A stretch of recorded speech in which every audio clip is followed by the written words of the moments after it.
Hello, my name is Dr. Karl Meneghella, and I'd like to welcome you to this episode of Education is a Garden, Dig It.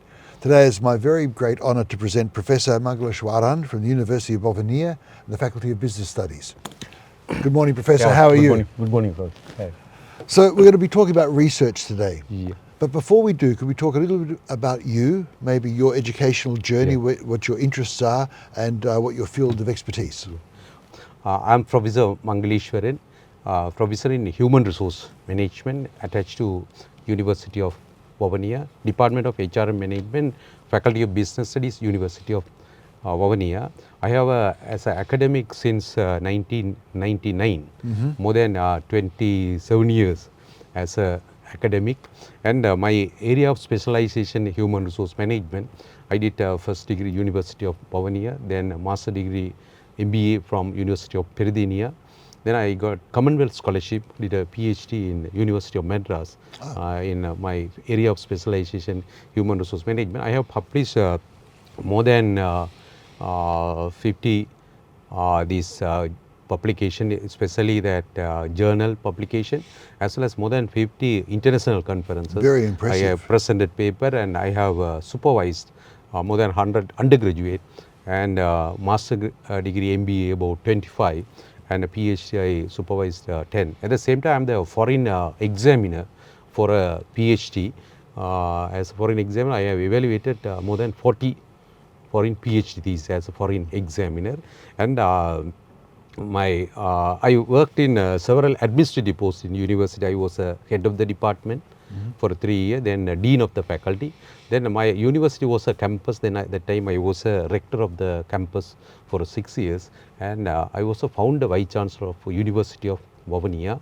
More than 15 years as a academic administrator also, as well as parallelly academic activities also I involved, taking lectures, supervision and research evaluation. Very impressive. Really, thank you. Very impressive CV. For those of you who are watching this, you're in the hand of an expert here.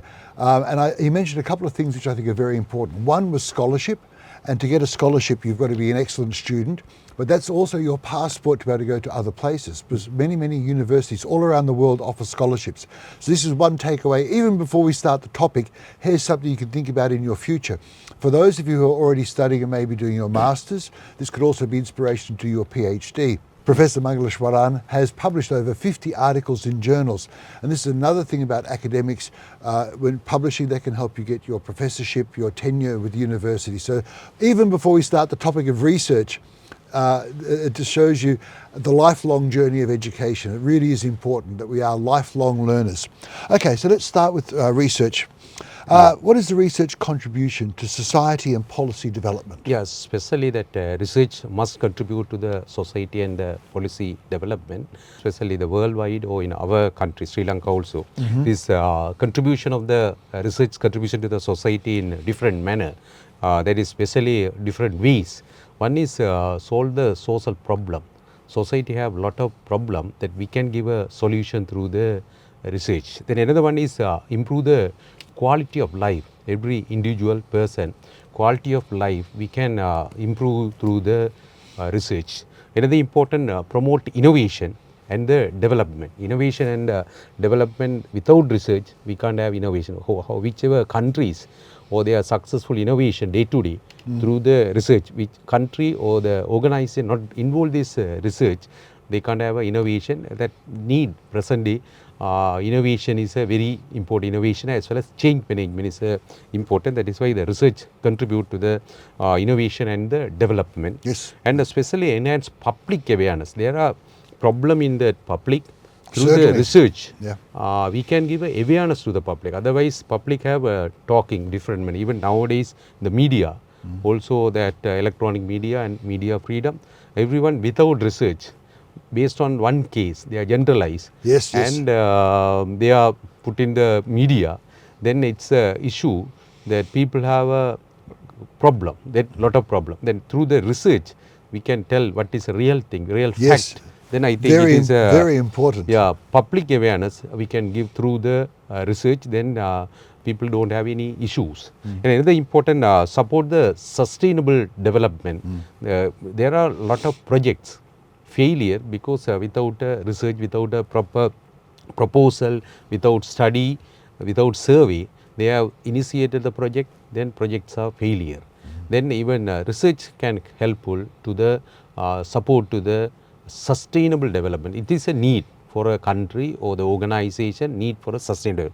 Another one, the strengthening communities. Yes, yes. Community, especially that community that their culture, their language, their exposure, experience, their human resource development, everything. So community, their day-to-day life, everything can improve through the research. This is a societal contribution, I feel, as well as a contribution to the policy development, especially in the country that developed countries. Yes. They develop through that their policies are based on the research. But some countries still the politicians, whenever they are getting the power, Yes, they unfortunately, yes, they yes. day to day develop the policy that they are during the period they develop one policy. Another government coming, they are Another another policy. yes. It's an example in Sri Lanka also. But some countries, they won't change their policies. I think this so is economic policy same for any government. I think or this- education policy also same. It's they are conduct through the study, research there. That is why here is policy development. This especially research contribute that policy, their problem identification. What is a real problem?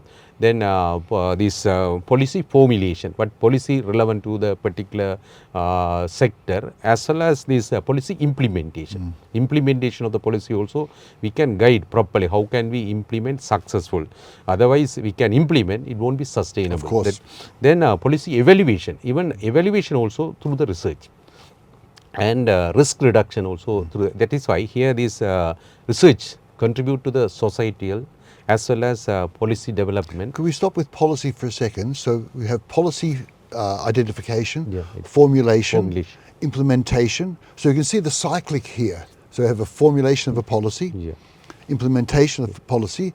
Then you had the next one, Evaluation. evaluation of the policy Policies. and the risk mitigation. Yeah. If there is a gap or what we are, it's not fulfilled, Yes, then yes. We can go, it's a cycle.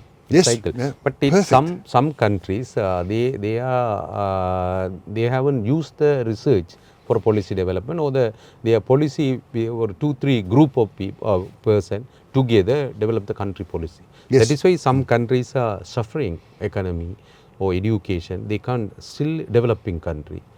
But when we look the developed countries, especially that developed countries universities, the academic, some academic assigned for a government policy development. It's Yes. a project. That means government give a fund to the particular, it's a grant through the competitive grant, which university professors Will apply. Good research and give a good policy.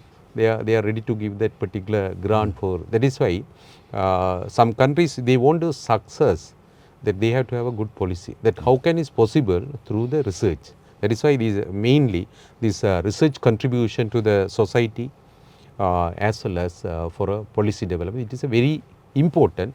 But in especially our country also, we are in that limited in the policy development, academic involvement.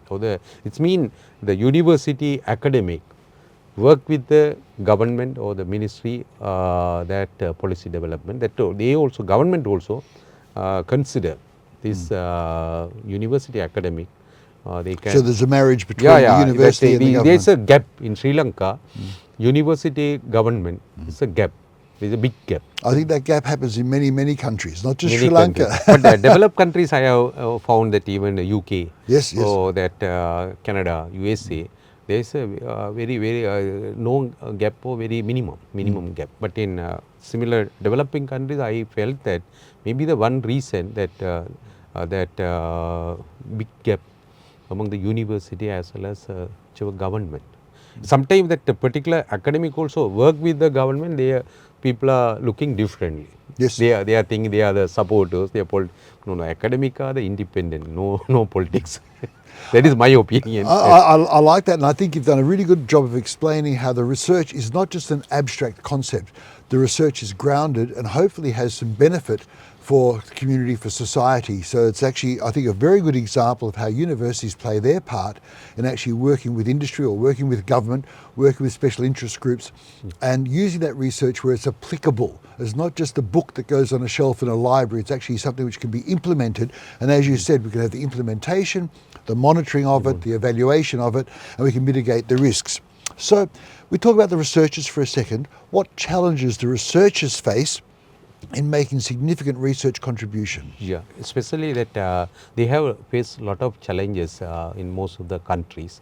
Especially main challenges limited research funding.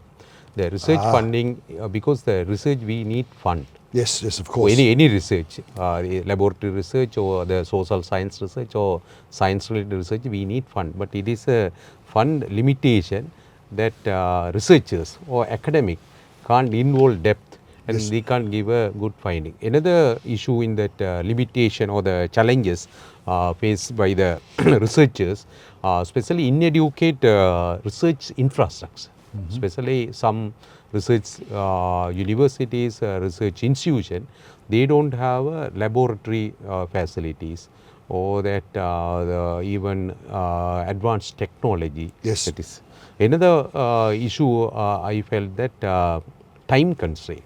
Even that researchers, they don't have enough time to look this or spend for complete the research.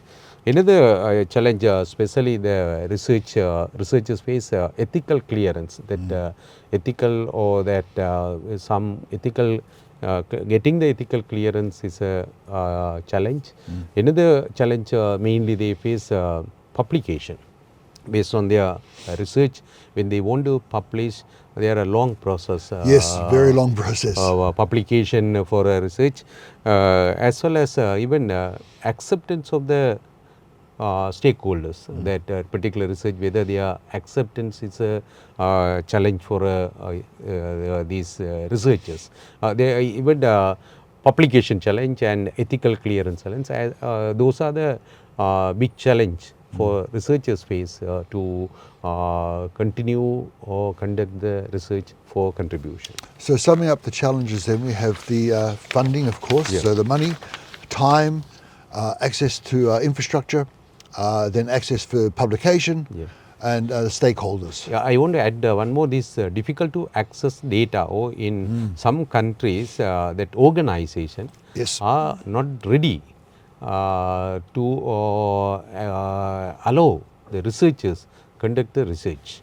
Even especially government organizations, they think the researchers won't find a fault in their organization. They don't think it is a betterment of the organization or the development. And especially collaboration and networking also, it's barriers. Some countries, they limit the collaboration with the foreign researchers or foreign universities. Collaboration, there are a lot of long procedure to signing agreement, MOU with the other universities, foreign universities. And another issue in some country, political and institutional constraint also. Yeah, political constraint means one researchers independently conduct research and found that is a study, but he want to publish.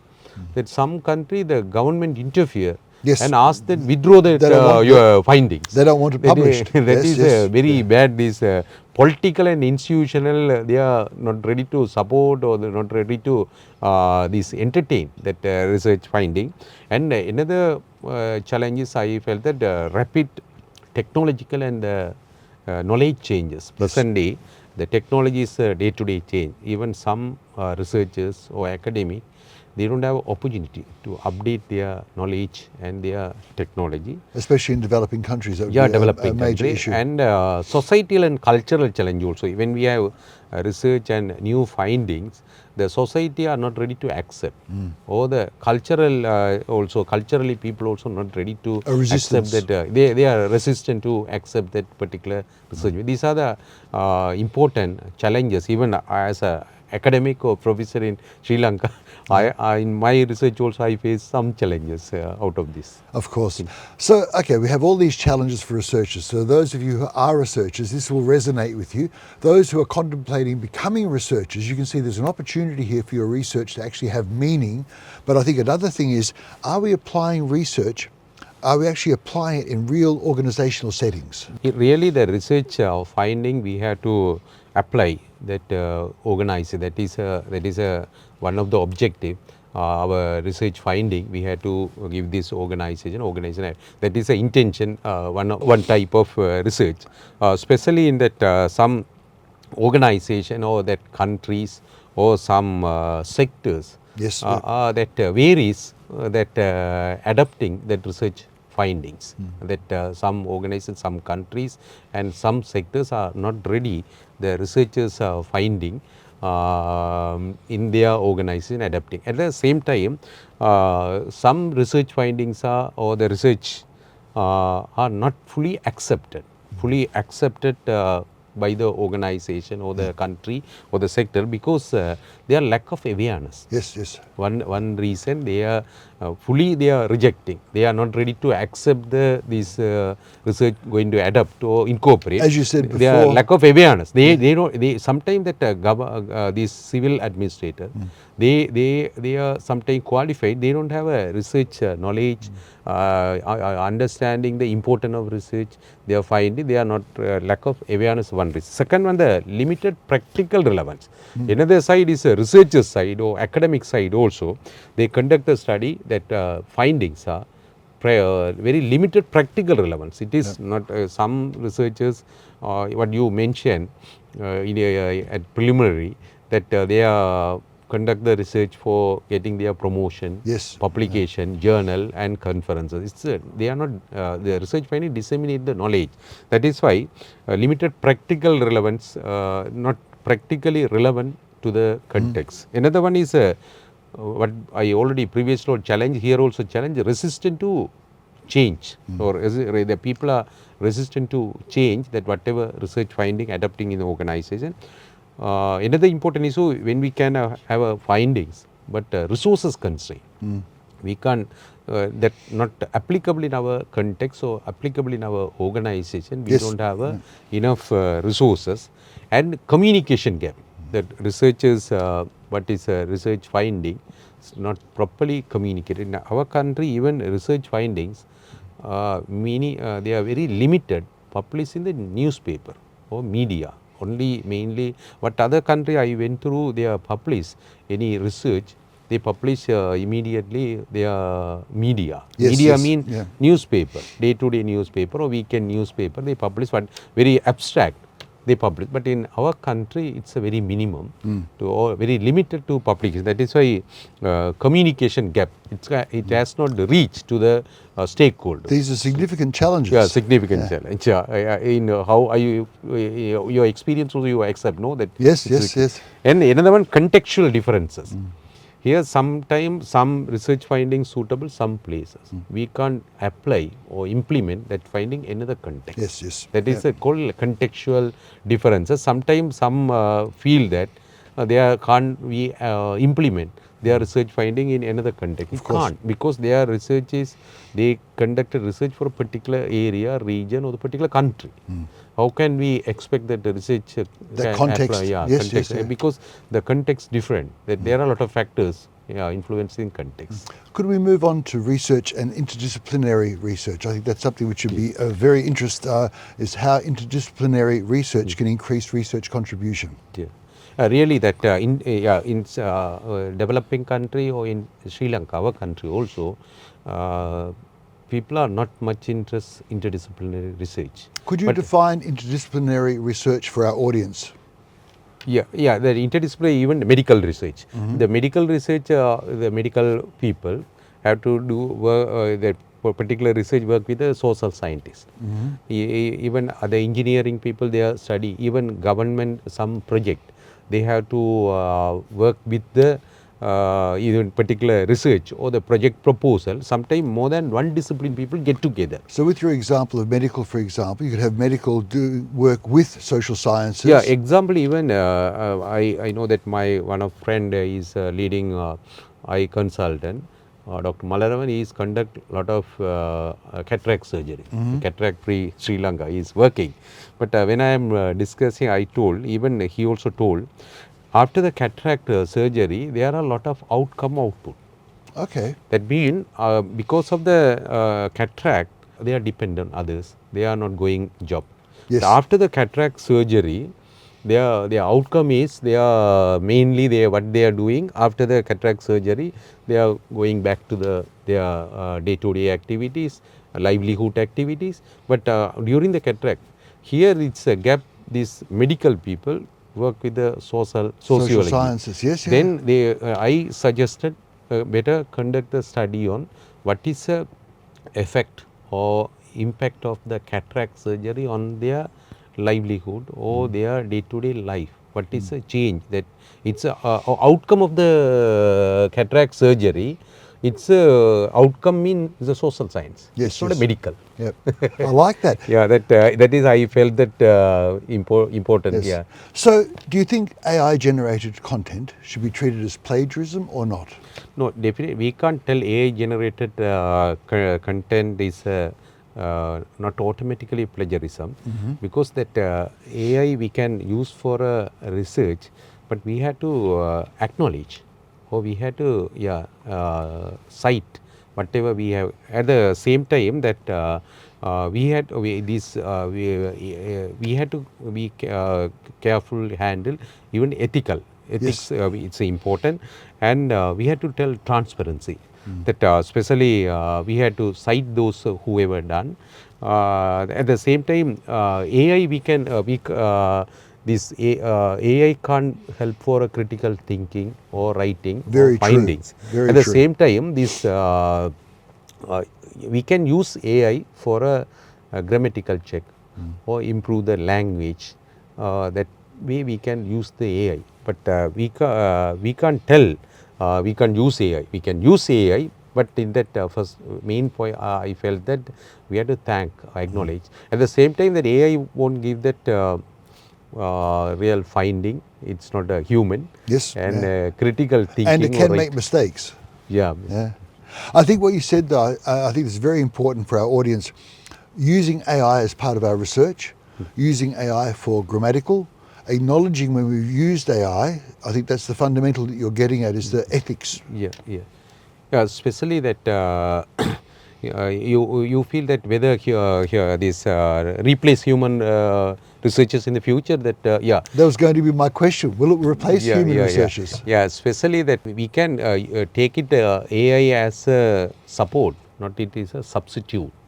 Then because AI what we can do is for take it as a support some even databases or data set analysis, but we as a human being, we had to what we had to do, we had to analysis, we had to think critically, and we had to originate. That is why AI can't replace this research in future. Yes, It will definitely, I can tell it's a support. AI can support, it is not a substitute. But some researchers taken AI as a substitute, then there are chances to the plagiarism. Yes, yes. Then sometime I check that some research students proposal or the research chapters, sometime there 100% AI similarity. Really? Yeah. Then it can't acceptable. Of course. Because of that course. they did not do the research, that AI did the research. And it needs to be their work. Yeah. So I suppose my last question is, how can universities regulate AI use in academic research?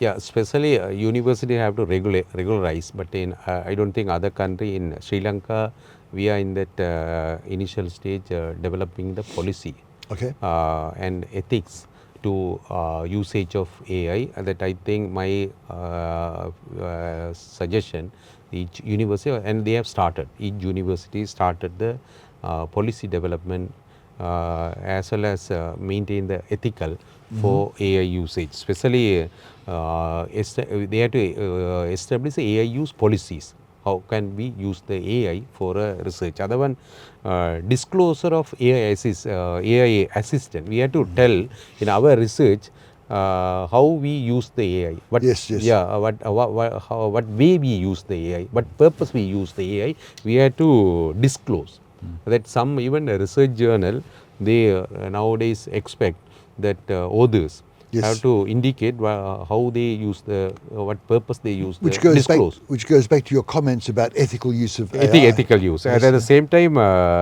use plagiarism and AI deduction tools. Even some tools are available. It's nowadays the universities that they had to have that particular tools. They had to check that the plagiarism with the research students. So the researchers research. We had to use that tools to check the plagiarism and conduct the awareness and training program. That is very important because most of the researchers they don't know what the effect of AI, how to use the AI. That is why we had to give a training program, awareness. We had to give a awareness to the researchers, students To equip them through with the the training knowledge. program and promote research ethics in education. Research ethics, that is very important. That is even before the AI, even some refer the previous literature also, they haven't cited properly. That time even manually. That time even we didn't have a plagiarism checker or the software or tools, but Yes. we only check that whether properly cited, whether properly reference or Reference, bibliography, yes, we yes. only check. That also sometime that workload that some evaluators, they haven't checked. But even I am a professor, I usually check that even citation whether properly match with the bibliography or references. Yes, yeah. Then I'll check usually. But some are nowadays easy. We can use these tools, plagiarism checker tools. It show that clearly that similarity and AI similarity. Then I think easy. Then we had to give a ethic education, from research ethic education. That is very important. Otherwise, in future is a challenge because most of the youngsters they are using mostly AI for their research without their knowledge how to use. But Yes, it also can use, but that I already told, it's not a substitute. Yes, yes. It is a support. And it goes back to your ethical use. So, Yeah, it is. so the training, would you see that, for example, at university, maybe for first year students having a ethics training and AI training? No, that's a problem. They're not doing. Yeah, Okay. no ethical training. Even final year student also no. But nowadays in the universities are thinking, and they Right. have started. Now they are giving a workshop training program for academic. It's good first initially academic. Later that academic can give awareness to the students. Otherwise, it's a big effect. The research, Absolutely. worldwide. It's technology is good, but we are not properly use the Yes, technology. yes, yes. It's heavily affect even future higher education and the research, because the higher education is important in the research. Of course, Yeah, of it's course. research is very, very important. Then it's Could I ask you one last question, if I may? This has been a wonderful workshop on research fundamentals. It really is. It's like we're attending a lecture, Research 101. But my last question is, what advice would you give to students who have aspirations to become researchers, or even advice to people who are doing their first research topic now? What would be your key advice? Yeah. Usually, I'm thinking first, research is not a similar coursework, or it's research. It's independent. They have to involve. That first thing I am usually telling the student. It is independent work. You have to involve. Only we can have a guide or supervisor. Then you can get some idea, but you have to work. You have to ready to commit. First one. Second one, whatever their interest.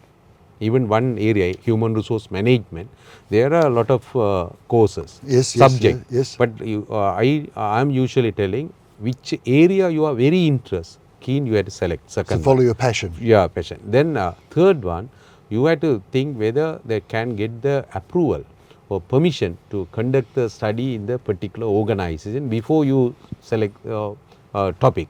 You have to find out which which organization are going to ready to support your particular. And another thing, you have to think about your career. whatever your future, based on your topics or the research mainly, you have to consider that your and whether another one I am telling that whether are you ready to commit for your research, are you ready to spend time for the research? That also I am especially advise to the student, and select the appropriate methodology. Of course. Yeah, methodology is very important. If you are wrong methodology, then your findings also wrong. Yes. Those are the thing I usually advise any research student. Important that topic, we are finding suitable topic, appropriate topic, you can successfully complete your research. I think that's some very good advice there. So again, research is an individual process, which means you need to have your own intrinsic motivation, something you're passionate about. So as the professor said, a topic that interests you. I think it's also looking at whether it's going to be approved. So actually finding, and that's where you can use your guide, your supervisor, to see if it's something which will be approved. Will it enhance your career? And I think also then the methodology you choose is very, very important. Professor, this has been a pleasure today. Thank you so much for your time. Thank you. And I feel now that I understand research a whole lot better. So thank you very much. Thank you. Thank you. Thank you for joining us on this episode of Education is a Garden. Dig it. I'm Dr. Karl Meneghella. I look forward to seeing you next time. Thank you.